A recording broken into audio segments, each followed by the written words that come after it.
भद्रक जिला वासुदेवपुर स्थित अटल बिहारी महाविद्यालय 61तम वार्षिक उत्सव अनुष्ठित हो जाएगी। उत्सव में मुख्य अतिथि भाव जोग देते राज्य सरकार उच्च शिक्षा क्रीड़ा युव व्यापार भाषा साहित्य और संस्कृति विभाग मंत्री सूर्यवंशी सूरज।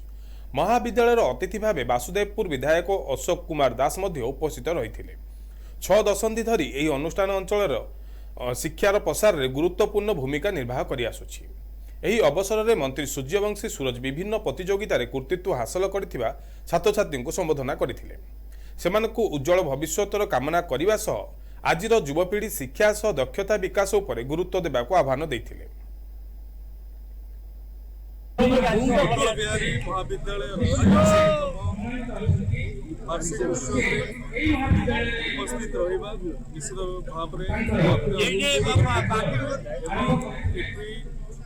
पिलामानक भीतर जो प्रतिभा अच्छी पिलामानक भीतर जो आगुक जीवार आग्रह अच्छी ताहाकु अन्वेषण कर उपयुक्त वातावरण प्रदान करबा अध्यापक अध्यापिका समस्त मोर कथा रही एवं जातीय शिक्षानीति 2020 किभଳି भाବରେ ये पिलामानक सृजनशीलता को वृद्धि कर सेमानଙ୍କୁ आमे किभଳି भाବରେ विश्व दरबार भल भावरे प्रतिष्ठा करेई परिबा से कथा कहिथिले एवं कॉलेज रो जो दाबी गुडी को रही ताकि पर्यायक्रमे पूरण करबा पई मध्य मोर कथा रखिथिले। प्रारंभिक भावरे जो गोटे छात्री निवास पई ताकर दाबी थिला ताकि उच्च शिक्षा विभाग आम विभाग को जणै जे छात्री निवास टी तुरंत तैयारी करा जाओ एवं जहाँ जहाँ आनुषंगिक व्यवस्था अच्छी ताहा विभाग तरफ पर्यायक्रमे पूरण।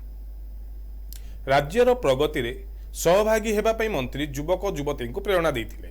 मुख्य वक्ता भाव डॉक्टर अपर्णा महांती जोगदे वक्तव्य रखिथिले। महाविद्यालय छात्री चिन्मयी सेनापति सभापतित्व करथिबा बेले अध्यापक विजय अगस्ती मंच परिचालना करथिले।